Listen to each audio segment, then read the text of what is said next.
Қайырлы күн, құрметті оқушылар. Бүгінгі біздің сабағымыздың тақырыбы саяхат, туризм тарихы, сұрау леп белгілерінің қатар қойылуы. Бүгінгі сабағымыздың мақсаты тұтас және аралас мәтіндердегі ақпараттарды салыстыру, сөйлем соңында қабаттасып қойылатын тыныс белгілерін дұрыс қолдану, бағалау критерийі, суретті салыстырып ұқсастықтар туралы жазады, тыныс белгілерін дұрыс қолданып сәйкестендіреді, саяхатшы күнделігімен танысып, жазуды үйренеді.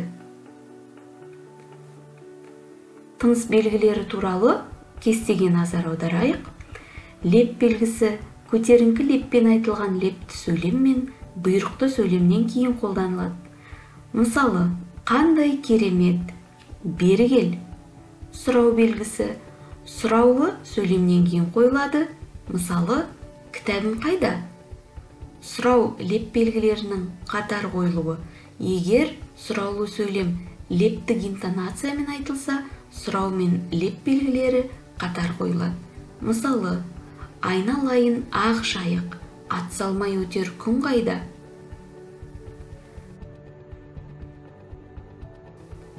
Бүгінгі сабағымыздың тақырыбы туризм тарихы. Туризм француз тілінен аударғанда жол жүру, серуендеу деген мағынаны білдіреді. Адамның бос уақытында рухани қажеттілік бойынша басқа бір жерге ерікті саяхаттап, серуендеп баруы. Туризм терең тарихи тамыр алып жатыр. Алғашқы ұйымдастырылатын сапарлар көне заманнан басталған.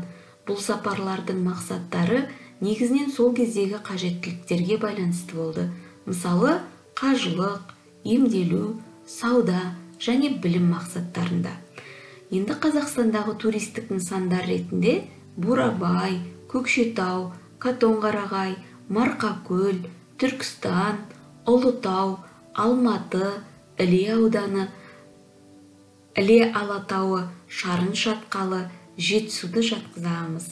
Саяхат туризмге қатысты ақпарат беретін дереккөздер ретінде Instagram әлеуметтік желісіндегі вкадре.kz парақшасын және туризм ақпараттық сайтын атар едім.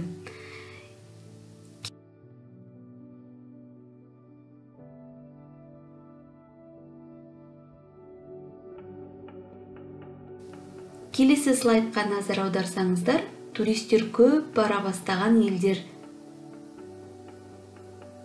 Қазақстан туризмі қарқынды дамып жатқан үздік 20 елдің қатарына енгендігін байқай аламыз.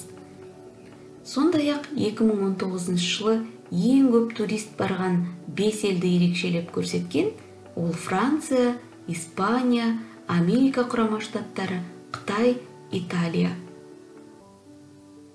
Енді бірінші тапсырмамызға назар аударайық.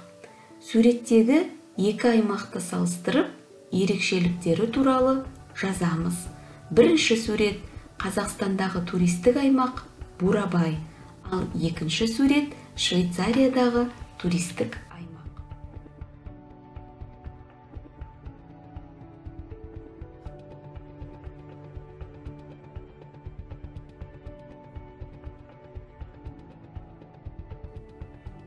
Тапсырманы орындап болсақ, өзімізді тексеріп көрейік. Қазақстандағы туристік аймақ Бурабай еліміздегі ең әдемі өлке.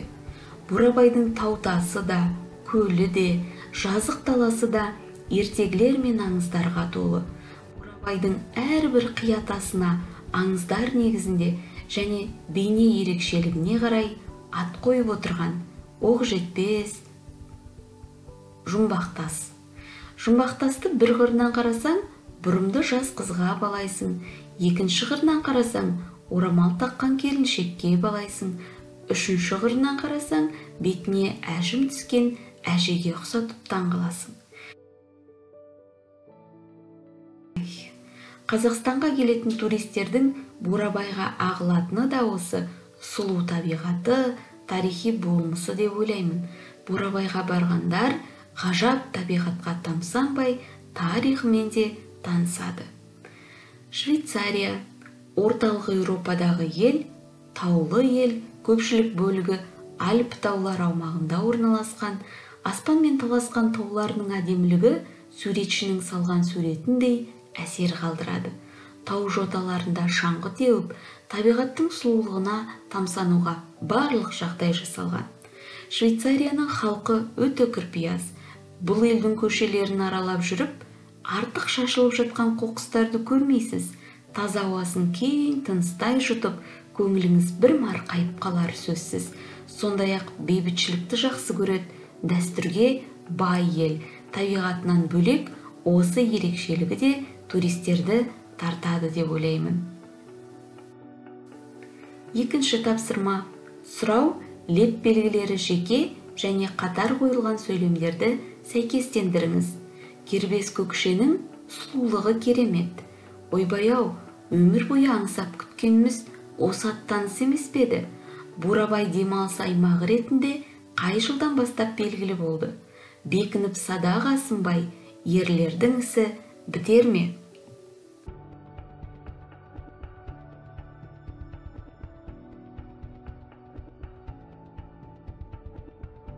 Өзімізді тексеріп көрейік. Кербез көкшенің сұлулығы керемет. Леп белгісі қойылады. Ойбай-ау, өмір бойы аңсап күткеніміз осы аттаныс емес пе еді?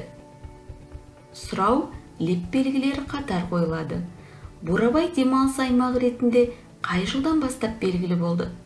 Сұрақ белгісі қойылады. Бекініп садақ асынбай, ерлердің ісі бітер ме? Сұрақ, леп белгілері қатар қойылады.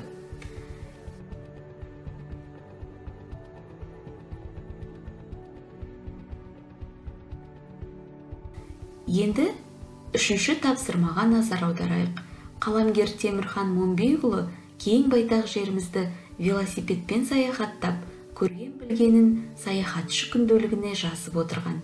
Төмендегі үзіндіні оқып, осы үлгіге сүйеніп, өзіңіз де саяхатшы күнделігін жазып көріңіз.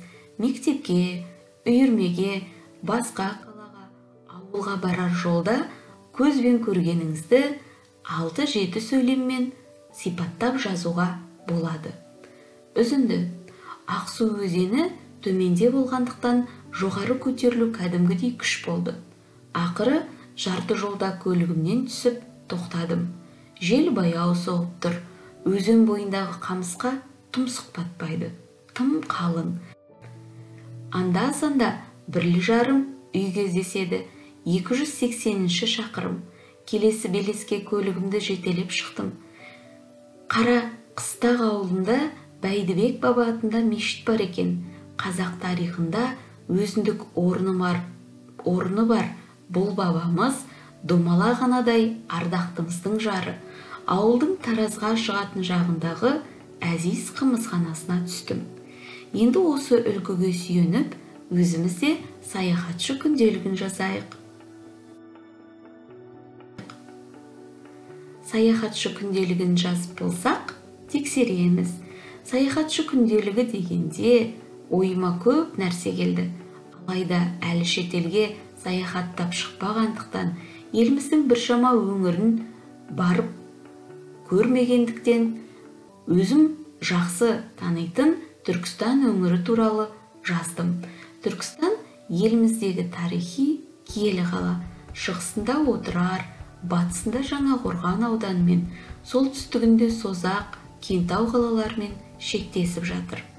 Түркістанға сапарлаған адамның ең бірінші баратыны Қожа Ахмет Яссауи кесенесі. Бұл ғимаратты атақты қолбасшы Әмір Темір салдырған екен. Кесенеге кірмей тұрып, бойыңды бір керемет сезім билейді. Тарихымен танысқан сайын ел жандылығың артып, бойыңды мақтаныш кернеп, шүкіршілігің арта түскендей болады. Жазда күн қатты ыстық болды. Халқы қонақжай, ақ көңіл екен. Кіммен танысып жөн сұрасақ та, ана тілінде сөйлескендер қуантты. Сонымен қатар саудаға да бейім екені байқалды. Көшеде ұсақ базарлары көп. Біз барған кезде ескі қала болып көрінген, көбіне тарихи нысандарына, ескерткіш, музейлеріне тамсанып қайтқанбыз. Ал қазір Түркістан адам танымастай өзгерген. Теледидардан, әлеуметтік желіден көріп, қызығып отырамын. Алдағы уақытта тағы да барып, өзгерістерін өз көзіммен көргім келеді. Осы үлгіде саяхатшы күнделігін жаза беруімізге болады. Ең бастысы көзбен көріп, сезінген әсерлерімізді қағаз бетіне түсіру.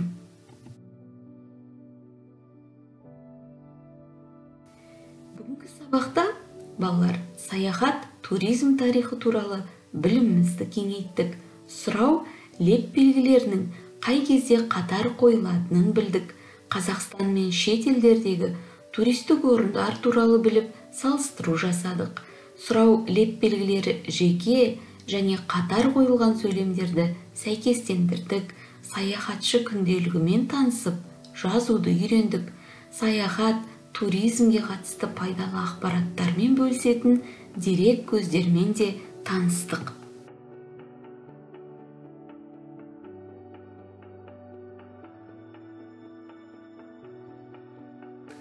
Қосымша тапсырма ретінде экософия және киелі табиғат кітабын оқыңыздар және өздеріңіздің туған өлкелеріңіз туралы бейне ролигі түсіріп әлеуметтік желіге жүктеңіздер. Осымен сабағымыз аяқталды. Келесі сабақта жүздескенше аман, сау болыңыздар.